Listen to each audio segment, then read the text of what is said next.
Hey guys, welcome to the Encrypted Angels channel. If this is your first time here, welcome. And if you have returned, welcome back. We are a DID system, which stands for Dissociative Identity Disorder, and that is what our channel is about. So today we have our oldest daughter, Pixie, with us, back again, and she's here to do a part 2 of what it was like to have a DID parent.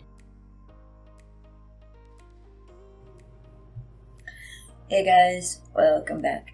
So it's good to see you. And today we have Pixie with us to do a part 2 of what it was like to have a dissociative identity disorder parent. And so I have gathered some questions, and we're going to go ahead and get right on into it. Naomi Fowler has the first question, and she wants to know, Pixie, have you seen Split or Glass? I have. I saw Glass about a year ago, so I don't remember the plot to a T, but I do remember the general concept and what it was about. Okay. What do you think the similarities and the differences are between real DID and the way that DID and OSDD is portrayed in the media?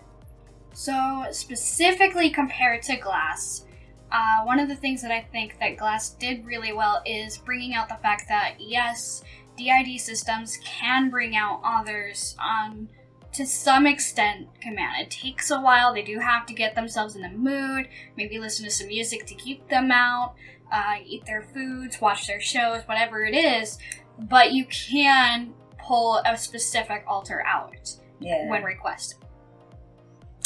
It is possible, but it's not always on call or on demand. It's, as we've said before, we're not a fast food service. You can't just order who you want. Yeah, it doesn't work that way. When most of the time when it comes to disassociating and switching alters, it's a lot more confusing. It can be stressful. Sometimes it's something that triggered them to switch, so that can be a whole thing on its own. So usually it's not as cut and dry, I want to be this person now. It's they're out for whatever reason. Either they're the host or there's someone else that was triggered out somehow, some way. And that's something to always keep in mind. If you notice that someone you know is disassociating, it's probably a little stressful for them, and it's not a bad idea to give them some space. I remember one of the things we struggled with raising you and your siblings is that if we took the kids to a park, some of our littles would want to come out and play with the other kid, with our kids as well as the other kids on the playground that they were playing with. And to a certain extent, we could get away with it, but we also couldn't let the littles really take over. And so that's when we really started practicing being able to temporarily mix together, but not fusion. We didn't integrate or fuse. We just, and then later on the word co-fronting, we will co-front together, and that's when we really started learning the art of that. So that way the littles could be out and still enjoy playing on the playground with our kids, but we would still look like what a parent is supposed to look like playing on the playground with their kids. Yeah. The other thing that I personally did not like Glass, and I've seen some trailers for Split as well. It's something that I just really don't like about them that really rubs me the wrong way, is that the person with DID in both of those movies, they're portrayed as a villain, and the point of conflict, and I don't want people to look at DID and go, oh, well, that means they're crazy, and that means that they're not safe to be around. And that's something that I feel like Glass and Split both did, and I do not like it. It's actually, I'm glad that you mentioned that, because it's because of those types of media portrayals of DID. That is exactly the reason why channels like mine exist, as well as many other creators out there. There are so many YouTube channels. In fact, if you have not, you can take a look at all of the channels that I suggest down below. Many of them are also DID content creators. So please check them out. I mean, it takes all of us, because it's all of our experiences are going to be individual. What it was like for our system raising kids could be very, very different for another system raising their kids. So our next 5 questions comes from an anonymous person. And I wanted to thank you so much for sending me your questions. You are an awesome friend. I know who you are. You know who you are. And you rock. All right. So the first question from Anonymous is, how do you address your parent? Do you address me as mom or dad? I actually had this conversation with my mom probably 5 years ago, something like that, when I was young in high school. And I asked them what pronouns they wanted to use, if I should call them dad, since their host kind of switched to be more of Dax, as you guys are, I'm sure, aware. And what it kind of came down to is respecting the pronouns of whoever is out, but I can still address the system as mom. Yes. They're still my mom. Yeah, exactly. So that's the decision that I made. She asked me a long time ago when she found out that about how I feel about where I'm at with identifying as transgender. And she asked me, would you prefer me to call you dad? And I told her, I said, no, you already have a dad. You need your mom. So we as a system are your mom. But it was her choice to respect the pronouns of who's out. So if she's saying, hey, Dax, and then continue to talk about Dax, like the other night, with my stepdad involved, we were kind of talking about my mom in general, or something that they had done, and I think it was Dax or Ash, one of them, that corrected us to use he, him pronouns. Oh, okay. Gotcha. Okay, so question number 2 from Anonymous is, which altar do you interact with the most? So, obviously, there's hosts. So, in that regard, it used to be Diva, the previous host before Dax. She was the one that for the most part, raised me. When I started to get into teenage years, that's when Dax started taking more over. But Diva kind of raised me when I was younger. And then now Dax is who I spend the most time with. However, when I do come to visit you in general, I usually at some point end up bringing out Ash. So I definitely talk to Ash at least once or twice while I'm here and have him out. So that's besides the host. Ash would be the next comment. That's actually something I didn't know. So I didn't know that Ash often comes out during a visit while you're here. So I had no idea. We don't, to this day, in my previous video, I will link it down below. But if you don't know, then to this day, we still experience a time lapse and missing time when we switch. So when Ash is out, I have no recollection. Look alive!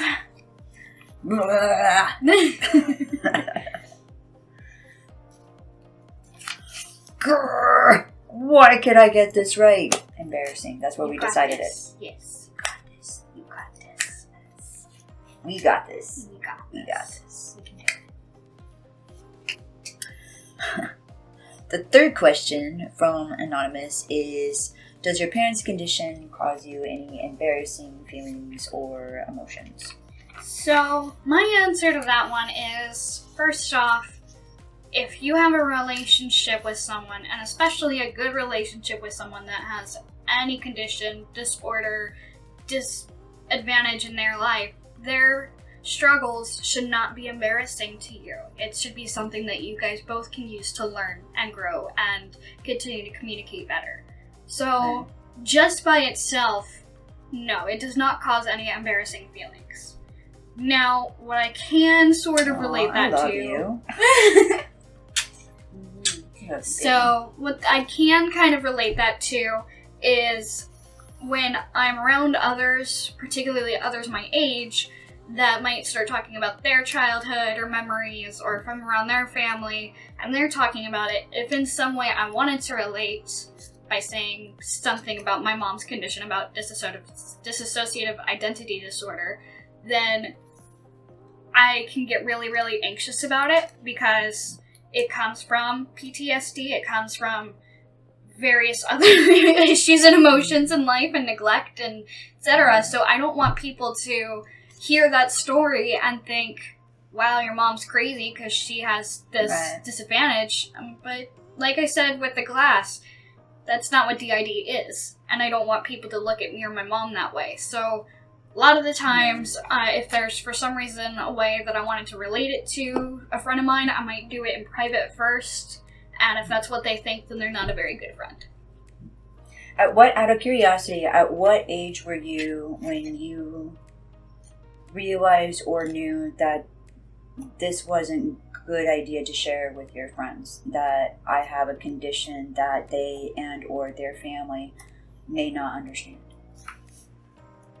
Probably, I mean, I didn't really mention it to anyone anyway, but then sometimes there's like that thought or emotion, like you just really want to be able to be someone who can relate to a story that they're telling, and it might relate to some memory in which my mom's condition was apparent. And it can just be, it was not, so it was around the time that I started making those kind of connections, those kind of friends. So probably when I was a teenager, probably 15, I guess, somewhere around there. Okay. The fourth question is, what do you think of your parents and how they have raised you living with this condition? I think that my mom has done an amazing job.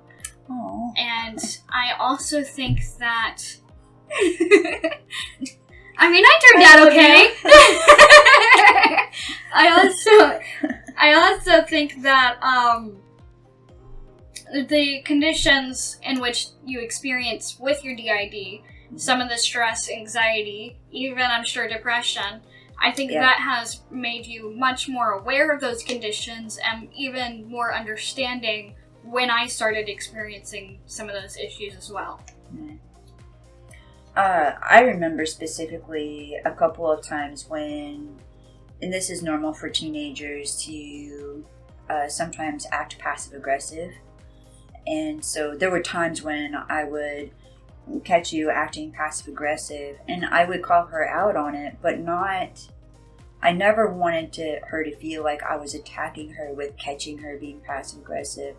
Like, I would just stop her and I would say, hey, come back here, let's have a talk. Now, tell me what's going on, like let's have a conversation.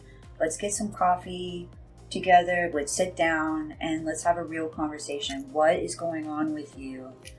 It's just talk to me.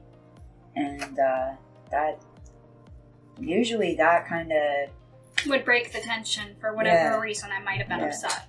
Yeah, I just let her know, like, hey, I'm a person who's been through a lot, so I might understand something that you're going through, maybe not, but you could give it a try. Mm-hmm. So yeah, I think in general it's just made you a lot more relatable, a lot more understanding as a parent, if there's been any difference at all between you and another parent.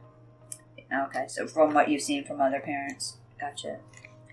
Okay, number 5 is, what was it like growing up with a parent with DID? This is number 5 from Anonymous. So, I think this question was just generally asked in one of our last videos, and the really short answer is it's extremely hard to explain because there's so much that goes into having DID, and where do I start with saying, what's it like? Do I start with my first memory of you? It's just, there's so much to go into. Well, that's interesting. Do you have a first memory of, okay, they switched and I saw it? To some extent, when I was first told about my mom's condition, it was not by my mom, it was by my dad and my stepmom. They didn't give my mom the opportunity to tell me in her own time, in their own time, and that was not fair at all, I don't think. I think that they should have been able to tell me if they felt like I needed to know.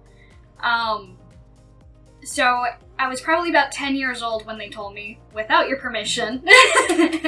By the way, PSA, this is why it is never a good idea to out somebody about their DID unless you specifically checked with that person, that system, and said, hey, is it okay if I talk about this condition with a friend of mine? But otherwise, never out somebody about their condition. That's never a good idea without their awareness. Sorry. But when I was 10 years old, that's when I was told. And I would say probably around that time, I started paying a lot more attention to some of your behaviors. Just because I was curious as to how that did affect them. And I do remember, kind of slowly figuring out that's a voice change, that's a switch, or that's at least like you said, a co-driving? Co-hosting? Co-fronting? Yeah, co-fronting. So that was when I started kind of making some of those connections, was when I was first told, and just remember, learning. Now I know exactly what Dax sounds like. Anytime he's out, I can tell you, that's Dax. And to some extent, even with Ash, they're just like any other person. Their voice might be higher, lower, they might say words differently, they might have a different vocabulary. I don't know that anybody else in your system besides Andy calls me chickadee. So it just kind of became, every now and then I would pick up on different behaviors or movements or talk or something that would be like, oh, okay, that might be who's out. Or I even remember asking you once or twice when I was a teenager, and I think it kind of made you a little uncomfortable, but I remember asking you, well, who's out? Gotcha. No, thank you so much, Anonymous, for all of your questions. We really appreciated answering them, so thank you. So our next two questions comes from Kimmy, who would like to know, her first question is how to best be supportive of alters in a system. So the best way for me to answer that is I'm answering it as if she's asking how best to be supportive of DID in general, of DID, a system in general. Okay. And my answer to that is, how can you be supportive of any other condition? It's simply educate yourself first and listen to what the person has to say, how they feel, and how that can affect them if they decide to disclose that to you. So that's, in my opinion, the best way to be supportive. It's knowing how they feel. It's understanding that this is a condition they have that they're not entirely able to control. Right. The second question Kimmy would like to know is, who do you talk to gain better understanding of DID without putting the person under any kind of emotional burden? Well, I think the best person to talk to gain better understanding of a disorder is the person themselves, because they know how that disorder is affecting them. They know how they want to be talked to. They understand what they're going through. Whereas if you were to talk to a therapist and say, hey, do you have any experience with this? They'll be able to say yes, but they're also going to tell you that everyone's different. Right. And so the best person to talk to about a specific situation will be the person themselves. My second best option, I think, would be if you are seeing a therapist for any other condition that you might have, again, maybe asking that therapist if they have any interaction with DID patients, or if they have an understanding of DID and what best ways are there to communicate. Right. If somebody doesn't have a therapist to talk to, what are some of the other suggestions that you would have?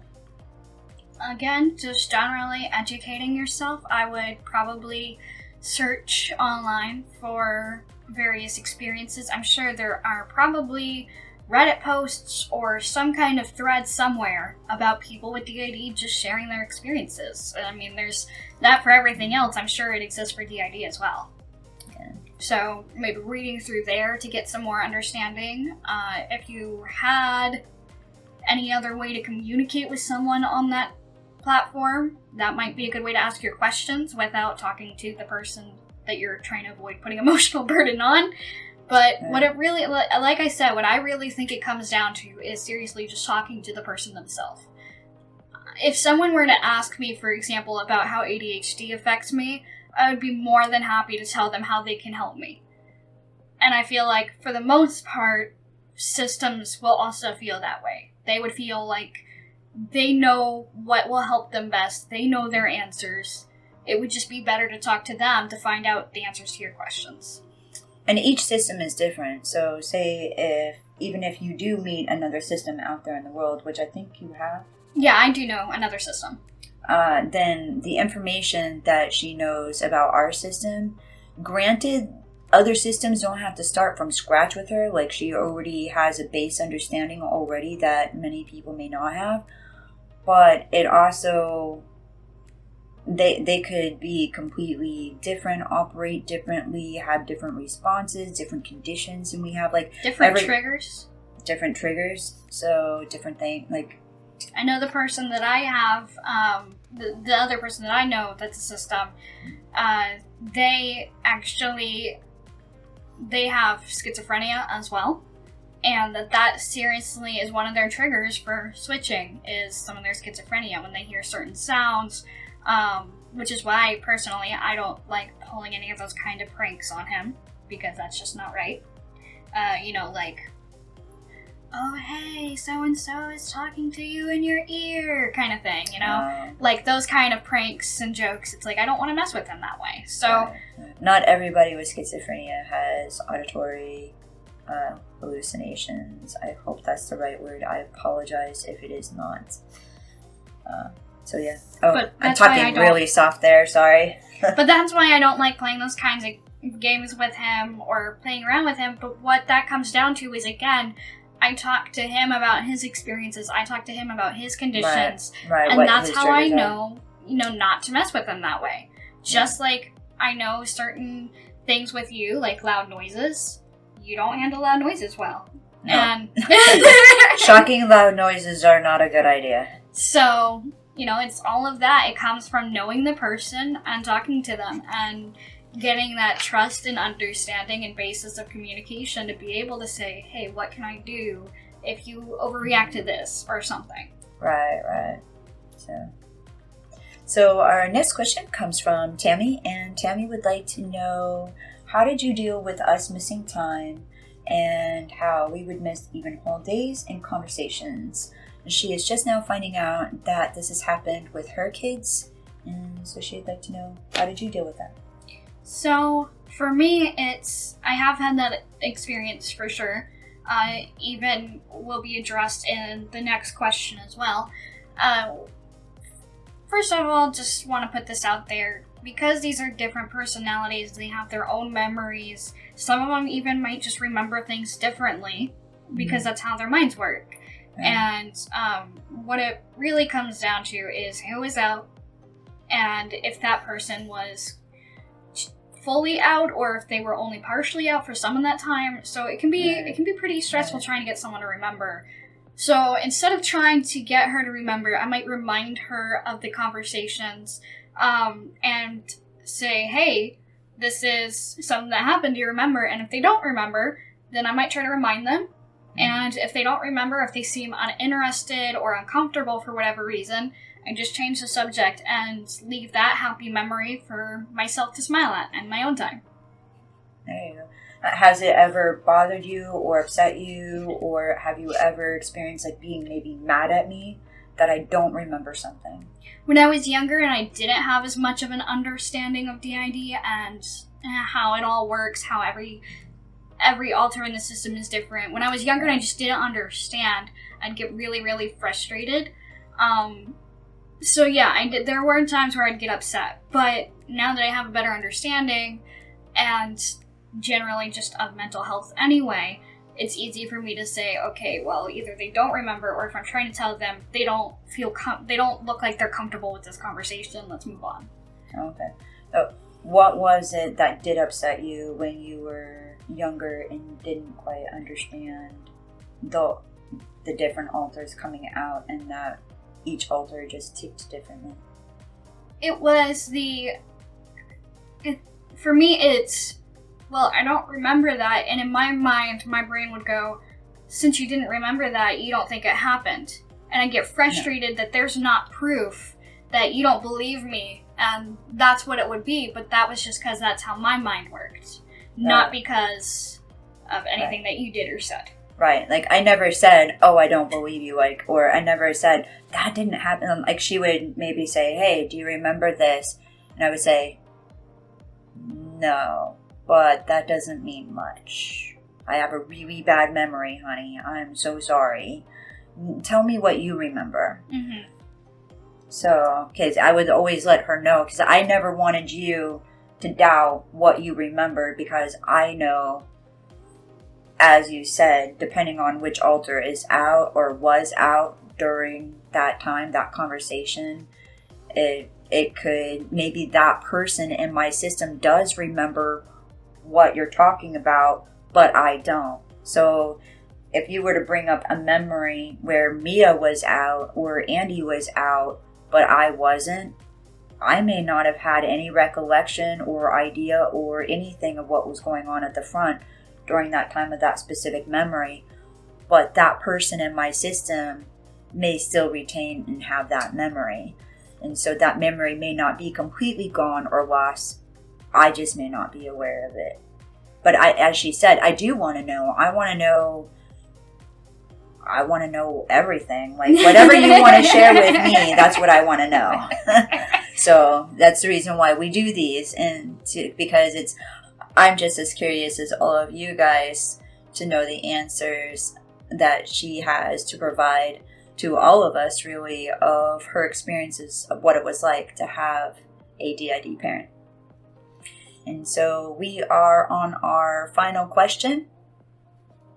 And the final question actually comes from us.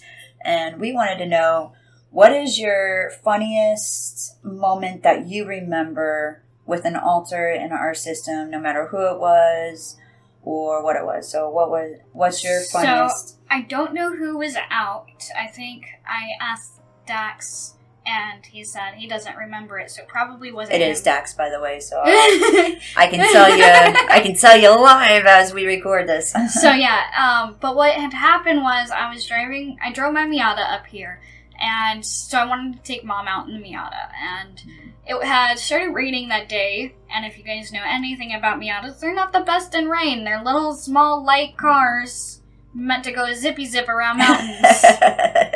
Not to play in the rain. So I took Mom out, and we were just going to the store, and as I was turning onto a road out of the parking lot of the store, my car had hydroplaned just a little bit. I mean, it was a tiny amount. Like, I was able to control it and get back on the ground with nothing. And we were only going, 5 to 10 miles an hour. Like, it was not like we were... Oh, so it was really slow. It was really slow. And then Mom started freaking out. She went, oh my God, and almost had an anxiety attack, which I know it's hard. It's not a good thing to say, that it kind of made me laugh a little bit. It wasn't that I was laughing at the anxiety attack. Okay. I was just laughing at the reaction to such a small thing. Gotcha. It was kind of comical. It was like, what? Really? Gotcha. So that was something that I thought was funny, was just the big reaction to the tiniest hydroplane that you have ever heard of. It was barely a hydroplane. We do get pretty freaked out in cars, so it doesn't take much to scare us. And as you said, my guess is as good as yours as to who is out. I don't recall this. But as I said before, I don't doubt at all that it happened. I believe 100% that it happened. And I can laugh with her about it, so, because obviously it's, yeah. So that would be my funniest and relatively recent memory. That was one of the last times I was down here. Gotcha. So, alright. Well, thank you, honey, for coming on to my channel again and doing a part 2 of what it was like to have a DID parent. So if you haven't already, please again, like, share, and subscribe down below. If you're still with us, I've got a question for you, so hold on. So, Mom got this adorable pillow. And, I mean, it's like the cutest thing ever. It's a baby elephant wearing big glasses and headphones. I mean, how is that not adorable? So, anyway, this pillow, this character here, does not currently have a name and needs one. So, you guys should comment below what you think the name is. Subscribe, turn on those notifications, so that way you can find out what his name is in the next video. Well, in videos to come, I don't know if we'll find out by the next one. Okay. To find out eventually, you'll have to subscribe. And turn on your notifications. Yes. Do that. Thank you so much, you guys. Bye.